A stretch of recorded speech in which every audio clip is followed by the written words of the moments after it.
Hello friends, সবাই কেমন আছো? আশা করছি খুবই ভালো আছো।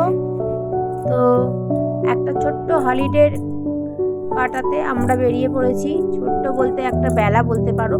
তো বেরিয়ে পড়েছি একটা ঘুরতে যাব এক জায়গায়। সেখানে তোমাদের বলেছিলাম এর আগের ভিডিওতে যে আমি একটা জায়গায় বেরোচ্ছি, সেখানের ফুল ভিডিওটা তোমাদের সাথে শেয়ার করব। তাই আজকে চলে এসেছি সেই ফুল ভিডিওটা নিয়ে।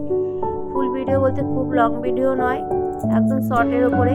তো আমরা চলে এসেছি একটা মানে বাড়ি থেকে কিছুটা দূরে। বাড়ি থেকে বলতে আমার বাড়িটা অনেকটাই দূর, বাট এটা হচ্ছে আমার বাড়ি থেকে আধা ঘন্টা লাগে। তো এটা হচ্ছে বাগনান বারুন্দা।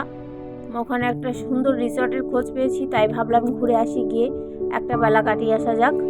তো সেই জন্য বেরিয়ে পড়েছি আর চলে এসেছি। দেখতে পাচ্ছ এখানে রিসর্টটা কত সুন্দর, আর এই অনেকটা এলাকা জুড়ে রিসর্টটা রয়েছে। প্রথমে আমরা গাড়িটা পার্কিং করে আমরা ঘুরতে বেরিয়ে পড়েছি। তো দেখো এখানে আসতে একটু লেট হয়ে গেছে, তাই কিছুক্ষণের মধ্যেই সন্ধে হয়ে গেছে, দেখতেই পাচ্ছ তোমরা। আর রিসর্টটা কত সুন্দর সেটাও দেখলে।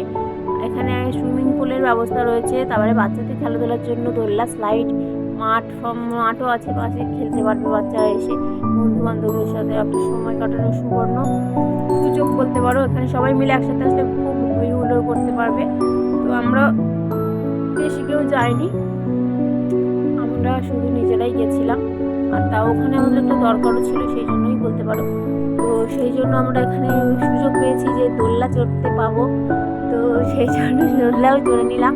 কেন কি সব জায়গায় বড়দের তো দোলনা অ্যালাউ করে না, ওই জন্য ভাবলাম যে এখানে চড়তে পারছি যখন চড়ি। ছোটোবেলার একটা সুন্দর মানে মুহূর্ত মনে পড়ে গেল, যে আমরা ছোটোবেলায় কীরকম আনন্দ করে দোলনা চড়তাম, খেলতাম বন্ধুদের সাথে। মানে সেই একটা ছোটোবেলাটা চলে গেছে, কিন্তু ছোটোবেলার স্মৃতিগুলো তো রয়ে গেছে, তাই আর কি বলতে পারো। তো দেখতে পাচ্ছ এটা রিসর্টের মানে চারদিকটাই গার্ডেনের মতন করে সুন্দর ডেকোরেশন করা, গাছপালা দিয়ে প্রাকৃতিক পরিবেশের মধ্যেই এই রিসর্টটা রয়েছে। আর আমার তো পার্সোনালি খুবই ভালো লেগেছে। তোমাদের কেমন লেগেছে অবশ্যই অবশ্যই জানাবে। আমার চ্যানেলে নতুন হয়ে থাকলে অবশ্যই চ্যানেলটিকে সাবস্ক্রাইব করবে আর ফলো করে পাশে থাকবে। আজকের ভিডিওটা এই পর্যন্তই, টাটা।